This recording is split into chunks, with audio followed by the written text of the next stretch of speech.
नमस्कार दर्शक बंधु आज हूँ जून मास 15 तारिख रविवार। आज दिन टॉप 20 गुरुत्वपूर्ण खबर पर नजर पकाइबा। तेबे आसंतु संपूर्ण खबर पर नजर पकाइबा। तेबे आज प्रथम खबरटी होउची चाषी खुशी खबर। प्रधानमंत्री किसान सम्मान निधि योजना अधीन चाषी प्रतिवर्ष 6000 टଙ୍କା आर्थिक सहायता प्रदान करती, जहाँ 3टी किस्ती 2000 टଙ୍କା समान किस्ती सीधा सड़क से बैंक अकाउंट पैठ कराए। ए पर्यटन सरकार 19टी किस्ती जारी करिसेंती, जार शेष किस्ती 19तम किस्ती पाइछन। एबे चाषी माने 20तम किस्ती पर अपेक्षा करिसेंती। ए वर्ष रिपोर्ट अनुसार 2025 जून मास 20 तारिख सुधा ए चाषी खाता को अकाउंट को आसी पारे बोली सूचना आसी। रेकर्ड स्तर में पहुंचला सुनार दर। ए नै कि प्रथम थर पई लक्षे टपिला सुना दर। ईरान और इस्राएल उत्तेजना मध्य सुनार मूल्य वृद्धि घटी। लगातार तृतीय दिन पई सुनार मूल्य वृद्धि पाइबा सह 10 ग्राम प्रति लक्षे टपिछि। ए नै कि 10 ग्राम प्रति सुनार दर 1,01,540 टंकार पहुंची और रेकर्ड स्तर अतिक्रम करिछि। ए सुनार दर वृद्धि वर्तमान सुधा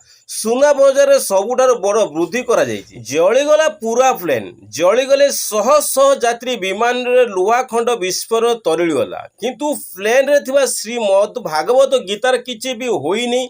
अविश्वसनीय और अकल्पनीय या भितर एक आश्चर्यजनक खबर सामना को आसी, जहाँ जानिया परे आपण धर्म उपर विश्वास अधिक बढ़ी। श्रीमद भागवत गीता महत्वर कथा किए बाणी न जाने। समान भाव अहमदाबाद रु लंडन जाउथवा एयर इंडिया विमान AI 171 फ्लाइट रे केही भी जने यात्री गीता को सांगे धरी हुए तो यात्रा करुले। यात्री सीना प्लेन क्रैश रे प्राण हराइले, किंतु से सांगरे नेतुआ श्रीमद भागवत गीता किछि भी हो। आसाम धुबरी जिले में एक हनुमान मंदिर परिसर में निकटर एक गाईर कटामुट मिलवा पर सेटारे सांप्रदायिक हिंसा होइतिला। एहा पर सेटारे उत्तेजनामूलक स्थिति बजाई थिला।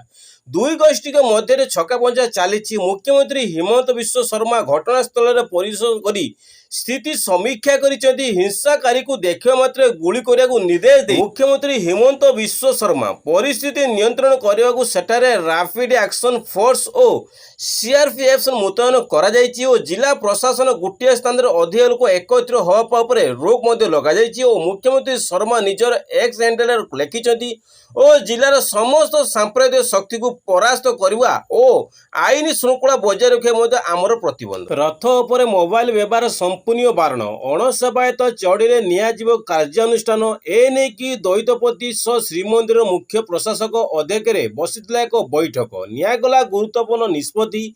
श्रीमंदिर प्रशासन कार्यालय अनुष्ठित एक बैठक में द्वैतपति नियोजित संपादक सह बाडग्राही और युव द्वैतपति मान जोग देइतिले। चलित वर्ष गोटे दिन में नवजौवन और नेत्रोत्सव थिबारु श्रृंखलित दर्शन और प्रसाद सेवन पर गुरुत्व दिया जाइतिला। पहंडी अघटन में अनुजाई सेवक को नहीं गठित होइछि पहंडी टीम। 3 जणिया कमिटर परामर्श में पहंडी कार्यक्रम करा। रज को भिजाइब वर्षा मौसुमी सक्रिय थिबारु राज्यर अधिकांश स्थान में वर्षा हेबो और आभ्यंतरण ओडिशा उपकूल ओडिशा रे वर्षा सहित पवन बही पारे। तेबे दक्षिण ओडिशा रे प्रबल वर्षा आशंका अछि बोली पाणीपाग विभाग आकलन करिसेंती। शनिवार कोरापुट, मालकानगिरी, कलाहांडी, कंधमाल, रायगड़ा, गंजाम, नगरपुर रे प्रबल वर्षा होई पारे। 30 रु 40 किमी बेगर पवन बहिबो। ए नै कि बालेश्वर, भद्रक, जाजपुर, केन्द्रापड़ा, कटक, जगतसिंहपुर, सुंदरगढ़, झारसुगुड़ा, बरगढ़, संबलपुर ए नै कि बड़ धरणर वर्षा झड़तोफान होई पारे। राज्य में कार्य करुवा गृहरक्षी और बेसामरिक प्रतिरक्षा स्वेच्छासेवी दैनिक भत्ता परिमाण बढ़ाई राज्य सरकार। यही भत्ता को वृद्धि करी जानुआरी मासरू लागू करा जिवो। राज्य सरकार यही निष्पत्ति क्रमे गृहरक्षी दैनिक भत्ता 11 टଙ୍କା वृद्धि होइछि और बेसामरिक स्वेच्छासेवी दैनिक भत्ता 119 टଙ୍କା वृद्धि होइछि। सेहिपरि सेमानकर तामिल भत्तारे 112 टଙ୍କା वृद्धि होइछि।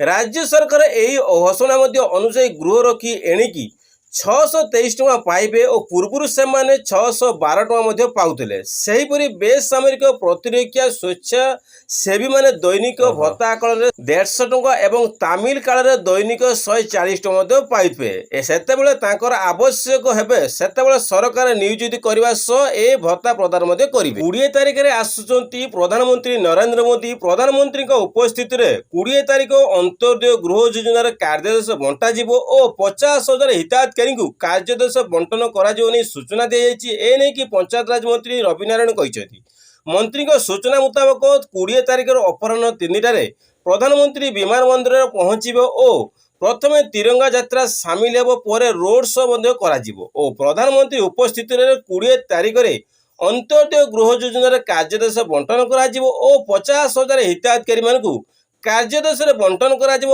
ଏହି ଅବସରରେ ପ୍ରଧାନମନ୍ତ୍ରୀ ଅନେକ ନୂଆ ଯୋଜନା ଘୋଷଣା କରିଛନ୍ତି। ଏଥିସହ ମହାପୁରୁଷ ଆଦର୍ଶ ଗ୍ରାମ ଯୋଜନା ବି ଘୋଷଣା ମଧ୍ୟ ହୋଇପାରେ। ଏ ନେଇକି ପଶ୍ଚିମ ଓଡ଼ିଶାରେ ପ୍ରଧାନମନ୍ତ୍ରୀ ବିଶେଷ ଆଗ୍ରହ ରହିଛି, ଯେଉଁଥିପାଇଁ ଗୋଟିଏ ବର୍ଷରେ ସେ 6ଠ ଥର ଓଡ଼ିଶା ଆସୁଛନ୍ତି ବୋଲି କହିଛନ୍ତି ମନ୍ତ୍ରୀ ରବିନାଥ। ଇରାନ ଏବଂ ଇସ୍ରାଏଲ ମଧ୍ୟରେ ବିବାଦ ତୀବ୍ର ହୋଇଛି। ଉଭୟ ପାର୍ଶ୍ୱରୁ ଆକ୍ରମଣ ଜାରି ରହିଛି। ବିଳମ୍ବିତ ରାତିରେ ବାଲିଷ୍ଟିକ୍ କ୍ଷେପଣାସ୍ତ୍ର ଆକ୍ରମଣ କରିବା ପରେ ଇରାନ ମଧ୍ୟ ନିରନ୍ତର ଡ୍ରୋନ୍ ମାଡ଼ କରିଛି। ଅନ୍ୟପକ୍ଷରେ ଇସ୍ରାଏଲ ମଧ୍ୟ ନିରନ୍ତର ଆକ୍ରମଣ କରିବାର ଜବାବ ଦେଉଛି। ଏ ନେଇକି ଅନୁମାନ କରାଯାଉଛି ଯଦି ଏହା ବନ୍ଦ ନ ହୁଏ ତେବେ ଏହା ବଡ଼ ରୂପ ନେବ ବୋଲି ଆଶଙ୍କା କରାଯାଇଛି। ମଧ୍ୟପ୍ରାଚ୍ୟ ବ୍ୟତୀତ ଏହାର ପ୍ରଭାବ ବିଶ୍ୱ ଉପରେ ଦେଖାଯିବ ବୋଲି ବିଶେଷଜ୍ଞ ଅନୁମାନ କରିଛନ୍ତି। ଭାରତ ଏହି ଉତ୍ତେଜନା ସମ୍ପର୍କରେ ନିଜର ମତ ସ୍ପଷ୍ଟ କରିଛନ୍ତି ଏବଂ ଏବେ ଧ୍ୟାନରେ ଭାରତ ଘନିଷ୍ଠ ବନ୍ଧୁ ଉପରେ ରହିଛି, ଯେଉଁଥିରେ ଭାରତର ବୈଦେଶିକ ମନ୍ତ୍ରୀ ଜୟଶଙ୍କର ଇରାନ ଓ ଇସ୍ରାଏଲର ଉତ୍ତେଜନା ଉପରେ ଭାରତର ମତକୁ ନିକ୍ଷେପ କରାଯାଇଛି। ସେ କହିଛନ୍ତି, ଦୁଇ ଦେଶ ମଧ୍ୟରେ କହିବା କିଛି ଠିକ୍ ନୁହେଁ। ଭାରତ ଘନିଷ୍ଠ ବନ୍ଧୁ ମଧ୍ୟ Russia, Saudi Arab, Africa, America ଓ କତର ଅନ୍ତର୍ଭୁକ୍ତ ଅଛନ୍ତି। ଯାଜପୁରରେ କଲେରା କେସ୍ ଚିହ୍ନଟରେ ଆକ୍ସନରେ ଜିଲ୍ଲା ପ୍ରଶାସନ ବାହାରେ ଅସୁସ୍ଥକର ଖାଦ୍ୟ ନ ଖୁଆଇବାକୁ ଦେଇଛନ୍ତି ପରାମର୍ଶ। ରଜ ସମୟ ଥିବାରୁ ସାମୂହିକ ସମାବେଶ କି ଭୋଜି ନ କରିବାକୁ ପରାମର୍ଶ ଦେଇଛନ୍ତି ଜିଲ୍ଲା ପ୍ରଶାସନ। ଜିଲ୍ଲାରେ 8 ଜଣ ରୋଗୀଙ୍କଠାରେ କଲେରା ଭୂତାଣୁ ଚିହ୍ନଟ ହୋଇଥିବାରୁ ଏହିଭଳି ସଂଖ୍ୟାରେ ଆହୁରି ବଢ଼ିବ ବୋଲି ମଧ୍ୟ କୁହାଯାଇଛି। ଯାହାକୁ ନେଇ ଜିଲ୍ଲାପାଳଙ୍କ ନିର୍ଦ୍ଦେଶରେ ଯାଜପୁର ମୁଖ୍ୟ ଚିକିତ୍ସାଳୟ ସ୍ୱତନ୍ତ୍ର କଣ୍ଟ୍ରୋଲ ରୁମ୍ରୁ ପୁରା ଜିଲ୍ଲା ସ୍ଥିତି ଯାଞ୍ଚ ହେଉଛି ଓ ଆଗକୁ ବର୍ଷା ହେଉଥିବାରୁ ଏହା ଅଧିକ ବିପଦ ଆଣିପାରେ ବୋଲି କୁହାଯାଉଛି। ଅହମ୍ମଦାବାଦ ବିମାନ ଦୁର୍ଘଟଣାର ମୃତ୍ୟୁ ସଂଖ୍ୟା ବୃଦ୍ଧି ପାଇବାରେ ଲାଗିଛି। ଶନିବାର ସୁଦ୍ଧା ଏହି ବିମାନ ଦୁର୍ଘଟଣା 274 ଜଣଙ୍କର ମୃତ୍ୟୁ ସୁନିଶ୍ଚିତ ହୋଇଛି। ଏଥିରେ ବିମାନ ଯାତ୍ରୀ, pilot, cabinet crew, medical hospital ଥିବା ଉପସ୍ଥିତ ଲୋକ ସାମିଲ ଅଛନ୍ତି। ବିମାନରେ 242 ଜଣ ମଧ୍ୟରୁ 241 ଜଣଙ୍କ ମୃତ୍ୟୁ ସୁନିଶ୍ଚିତ ହୋଇସାରିଛି। ବିମାନରେ ସର୍ଦ୍ଦାର ବଲ୍ଲଭଭାଇ ପଟେଲ ମେଡିକାଲ ହସ୍ପିଟାଲରେ ଧକ୍କା ହୋଇଥିଲେ। ସେଠାରେ ପ୍ରାୟ 50ରୁ 60 ଜଣ ଉପସ୍ଥିତ ଥିଲେ। କେତେକ ଲୋକ ମୃତ୍ୟୁ ହୋଇସାରିଛି ବୋଲି କୌଣସି ସଠିକ ସୂଚନା ଆସିନାହିଁ। ମୃତ୍ୟୁ ସଂଖ୍ୟା ବଢ଼ିବାରେ ଲାଗିଛି। ଶନିବାର ସୁଦ୍ଧା ମୋଟରୁ ସଂଖ୍ୟା 274ରେ ପହଞ୍ଚିଛି। ଏମାନଙ୍କ ମଧ୍ୟରୁ 241 ଜଣ ବିମାନରେ ଥିଲେ ଓ ବାକି 33 ଜଣ ବିମାନ ଦୁର୍ଘଟଣା ସମୟରେ ନିକଟରେ ଉପସ୍ଥିତ ମଧ୍ୟ ଥିଲେ। ବିମାନ ଦୁର୍ଘଟଣା ମୃତଙ୍କ ପରିଚୟ ସଂଖ୍ୟା ପାଇଁ DNA ପରୀକ୍ଷା କରାଯାଉଛି। ଏ ପର୍ଯ୍ୟନ୍ତ ଅହମ୍ମଦାବାଦ ସିଭିଲ ହସ୍ପିଟାଲରେ 270ରୁ ଅଧିକ ମୃତଦେହର ପୋଷ୍ଟମର୍ଟମ କରାଯାଇଛି। ଏହା ବ୍ୟତୀତ 200ରୁ ଅଧିକ ଲୋକଙ୍କର DNA ପରୀକ୍ଷା ମଧ୍ୟ କରାଯାଇଛି ଓ ମୃତଦେହଗୁଡ଼ିକୁ ଚିହ୍ନଟ କରାଯାଇ ସେମାନଙ୍କ ପରିବାରକୁ ହସ୍ତାନ୍ତର ମଧ୍ୟ କରାଯାଇଛି।